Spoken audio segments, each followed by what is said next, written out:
கிறிஸ்துவுக்குள் பிரியமானவர்களே, இயேசுவின் நாமத்தில் உங்களை வாழ்த்துகிறேன். தேவன் தாமே உங்கள் குடும்பத்தாரும் ஆசீர்வதித்து வழி நடத்துவாராக.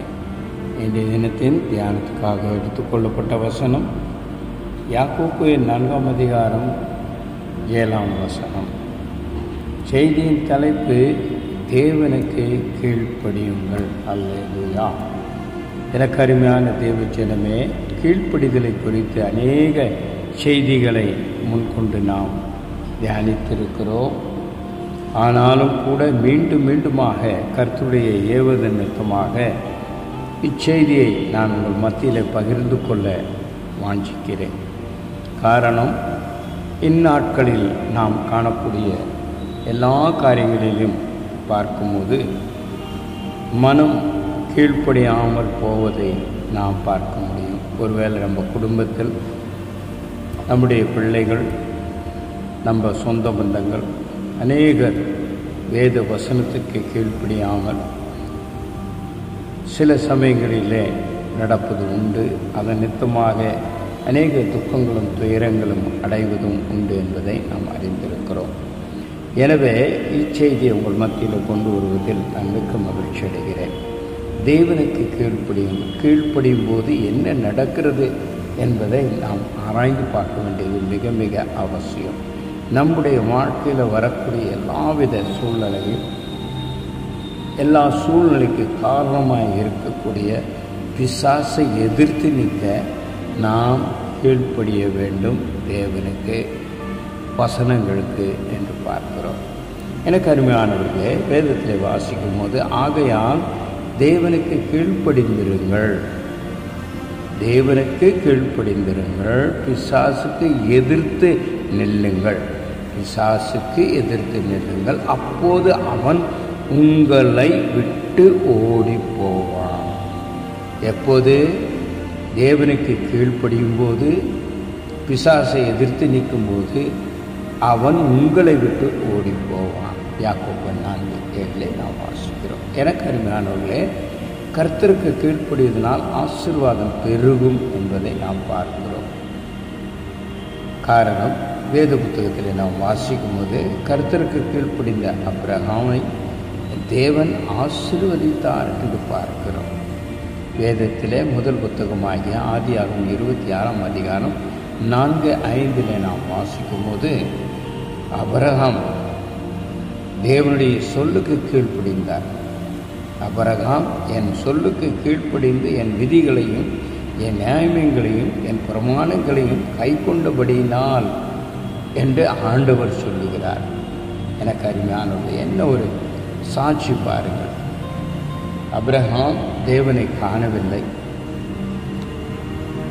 இருப்பினும் அவருடைய சொல்லுக்கு கீழ்ப்படிந்தான். விதிகளுக்கு, நியாயங்களுக்கு, பிரமாணங்களுக்கு அவன் கை கொண்டபடியினால் என்று ஆண்டவர் சொல்லுகிறார். எனக்கு அருமையான தேவஜனமே,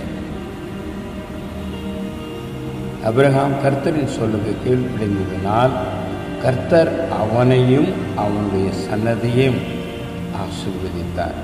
கர்த்தர் அவன் சன்னதியை வானத்தின் நட்சத்திரங்களைப் போல பெருக பண்ணினார் என்று சொல்லி அதே ஆதியாகமம் 26 அதிகாரம் 5 வசனத்தில் வாசிக்கிறோம். எனக்கு அருமையான தேவஜனமே, கீழ்ப்படிதல் நிமித்தமாக பெரிய ஆசீர்வாதங்கள் காத்திருக்கிறது. எனக்கு அருமையானவர்கள், இழந்து போக வேண்டாம். அந்த அவ்விதமான ஆசீர்வாதங்களை நீங்கள் இழந்து போக வேண்டாம். நாம் ஆசீர்வதிக்கப்படவே அழைக்கப்பட்டிருக்கிறோம். ஆதியாகமம் 6 அதிகாரம் 22 வசனத்தில் நாம் வாசிப்போமையானால் நோவா அப்படியே செய்தான் என்று வாசிக்கிறோம். தேவன் என்ன சொன்னாரோ அப்படியே செய்தான். தேவன் தனக்கு கட்டளையிட்டபடியெல்லாம் அவன் செய்து முடித்தான் என்று வேதம் கூறுகிறது. எனக்கு அருமையானவர்களே, அல்லேலூயா. கர்த்தர் நோவாவிடம் வேப்பேர் மரத்தினால் வேலை செய்ய வேண்டும் என்று தேவன் நோவாவுக்கு சொல்லியிருந்தார். தேவன் சொன்னபடியே அவன் செய்து முடித்தான் என்று வேதம் சொல்லுகிறது.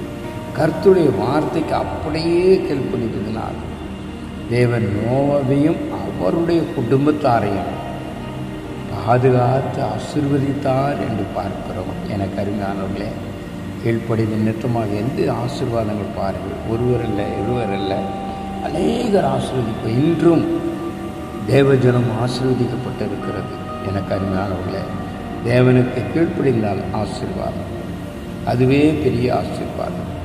தேவனுடைய சத்தத்திற்கு உண்மையாய் செவி சாய்த்து அவருக்கு கீழ்ப்படிய வேண்டும். அப்போது தேவனாகிய கர்த்தர் நம்மை மேன்மையாக வைப்பார்.